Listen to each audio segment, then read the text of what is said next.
Así que hay una aparente diferencia y una discrepancia para el que no tiene la revelación completa, como el eterno Elohim, por su amor y misericordia, se nos ha venido revelando a nosotros como pueblo. Y por ello es que el mundo se ha dividido entre los que siguen guardando fielmente la ley y otros que la dan por algo pasado y por una sombra que ya realmente no tiene importancia. Bendito el Elohim de gloria. Efectivamente, les reitero, cuando leemos la palabra sin revelación, porque esa es la clave del asunto, pareciera existir una aparente contradicción o choque entre lo que se dice de la ley en el antiguo pacto, cuando se habla de ella como algo eterno y perfecto, y ciertas enseñanzas del apóstol Pablo, quien habla de una ley que solo sería necesaria hasta la manifestación de Mashiach. Ante todo, mis amados y mis amadas, es necesario que comprendamos que existe una ley que es celestial y eterna, que preexistió conjuntamente con Dios, con Elohim, y que va a permanecer eternamente. Y también hay una ley que fue dada de manera temporal, que no es eterna, sino que ella fue añadida por causa de la transgresión del hombre, para purificar de manera temporal y terrenal al hombre, como lo vamos a estar viendo por la palabra. La ley celestial es la misma palabra de Elohim. ¿Y quién es la palabra? El mismo Elohim. Ella es eterna porque Elohim es eterno. Y ella es la esencia de la misma naturaleza del Padre. ¿Y cuál es la naturaleza del Padre? El amor. Por ello, está escrito de esta ley que es eterna, que se resume en 2 mandamientos. Y usted eso, si no se lo sabe de memoria, hay que ponerlo en disciplina. Toda la ley se resume en amar a Dios con todo el corazón, con toda el alma, con todas mis fuerzas, y en amar a mi prójimo como a mí mismo. Esa ley que consiste en el amor, efectivamente es una ley eterna. Y es una ley que preexistió en el seno del Padre, porque el amor es el mismo Dios. De modo que Yeshua no pudo venir al mundo a abolirse a sí mismo, porque Él es el amor. Hay esa ley, bendito sea el nombre del Señor, que consiste en amor, que es una ley celestial, que es la ley eterna. Por ello, reitero, está escrito que esta ley se resume en amar tanto a Elohim sobre todas las cosas, como a tu hermano, como a ti mismo. Eso lo podemos ver en Marcos 12, del 28 al 31. Marcos 12, del 28 al 31. No lo voy a leer, pero para que usted sepa. Esta ley, y estoy hablando de la ley eterna, que salió del seno del Padre, es precisamente el mismo Yeshua HaMashiach, quien es la palabra encarnada para vivificar al hombre cuando le recibe en el corazón.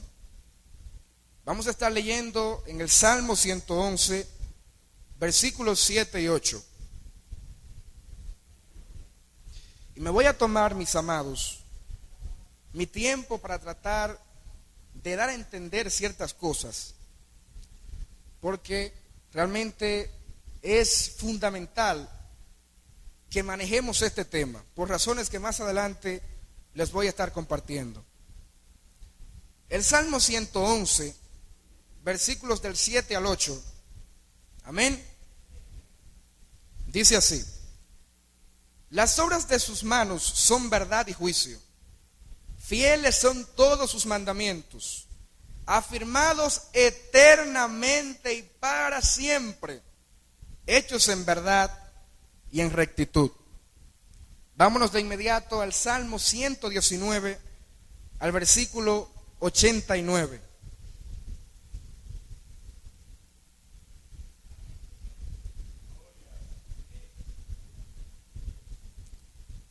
Salmo 119, el versículo 89.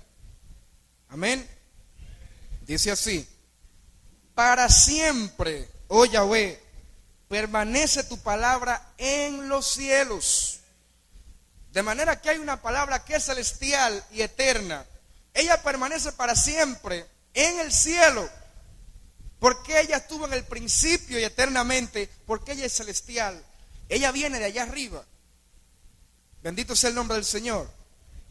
Se nos habla aquí de una ley eterna y reservada desde el principio en los cielos, es decir, una ley celestial.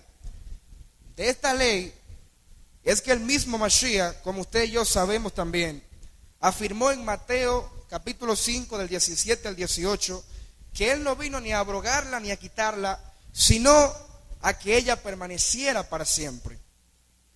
Esa misma, bendito sea el nombre del Señor, esta ley eterna, es la ley que tenía y tiene que ser inscrita en el corazón del hombre. La ley que fue prometida para que cuando el hombre aceptara a Yeshua HaMashiach, esa ley entrara en su corazón y entrara en su mente. Bendito sea el nombre del Señor. La ley eterna que siempre estuvo en nosotros cuando nosotros estuvimos con el mismo Dios. Esta misma ley que tiene que ser inscrita en el corazón del hombre en el nuevo pacto, como fue prometido por el profeta Isaías. Es esa ley. Esta, tal y como lo dicen nuestros hermanos judíos, es eterna, es perfecta, y nada ni nadie la podrá abolir ni quitar, pues ella es el mismo Yahweh, el mismo Yeshua HaMashiach, que se dio a sus hijos por medio de la palabra en la ley. Pero por otro lado, bendito sea el nombre del Señor, nos encontramos que el apóstol Pablo nos habla de una ley que no es eterna, como les dije hace un momento, porque nos habla de una ley añadida por causa de la transgresión del hombre. No una ley que siempre estuvo, sino una ley que por causa de la separación del hombre de su creador, fue necesaria la introducción de una ley que lograra limpiar y purificar de manera temporal la naturaleza caída del hombre. Porque aquellos sacrificios animales y aquella ley animal que dio Moisés solamente podía limpiar de manera temporal la parte animal del hombre, pero la parte celestial del hombre que estaba caída tenía que ser restaurada por uno que sea celestial, de manera que el mismo Dios tenía que descender a restaurar la parte caída del hombre. Por eso, bendito sea el nombre del Señor, aquella ley no es, y lo vamos a estar viendo por la palabra, una ley que está para ser eterna, no, sino una ley que nos iba a mantener hasta que viniera el que nos iba a restaurar a nuestra identidad espiritual. Se habla de una ley que fue nuestra niñera, hasta que creciéramos y tuviéramos la capacidad de agradar a Dios sin tener que depender de otra cosa, porque el mismo Dios iba a habitar en uno. Bendito sea el nombre del Señor. Y vámonos a la palabra, porque todo tiene que ser por la palabra. Gálatas 3, versículo 19. Gálatas capítulo 3, versículo 19. Bendito el Elohim de gloria. Aleluya.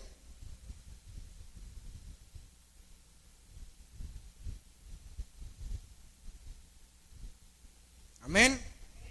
Dice Gálatas 3:19. Entonces, decía Pablo, ¿para qué sirve la ley?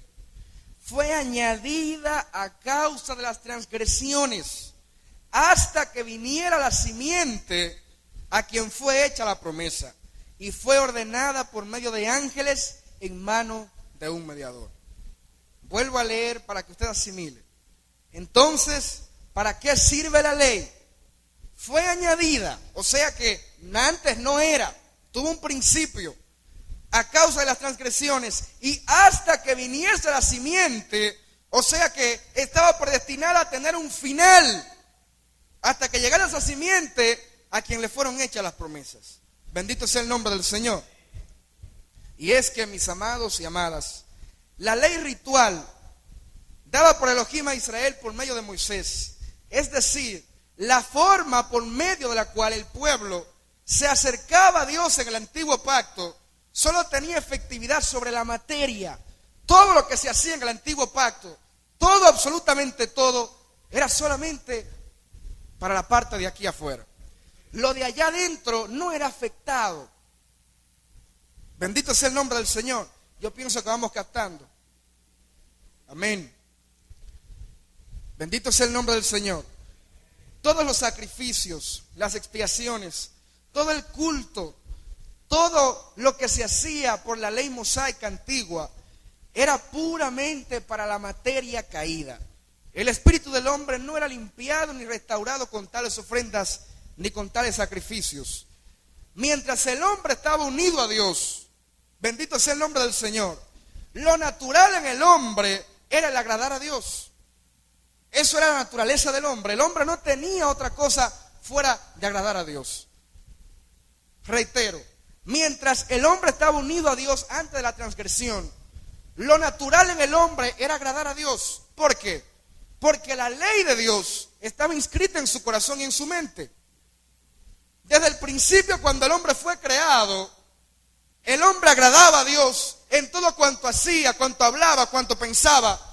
Porque el hombre fue creado con la ley de Dios en el corazón. Y por causa de la separación, reitero, de la transgresión y del pecado, el hombre realmente fue fraccionado, como hemos hablado ya en varias ocasiones. Su naturaleza terrenal y su naturaleza celestial fue dividida. Por ello fue prometido por Dios que en el último tiempo, en el tiempo en que todo tiene que ser restaurado, ¿qué Él haría? Volvería a escribir la ley en el corazón y en la mente del hombre, donde originalmente estaba, para que el hombre pudiera volver a vivir una vida que agrada a Dios, no de manera forzada, sino de manera natural, porque el hombre fue creado para agradar a Dios, amado y amado. Bendito sea el nombre del Señor. La ley de Dios estaba en su mente y en su corazón. Estoy hablando del hombre. Él era uno con la palabra, porque la palabra estaba en él. Cuando el hombre fue separado de Dios, entonces es que vino el problema. Y vino y se introdujo en nosotros una voluntad contraria y diferente a la voluntad de Dios.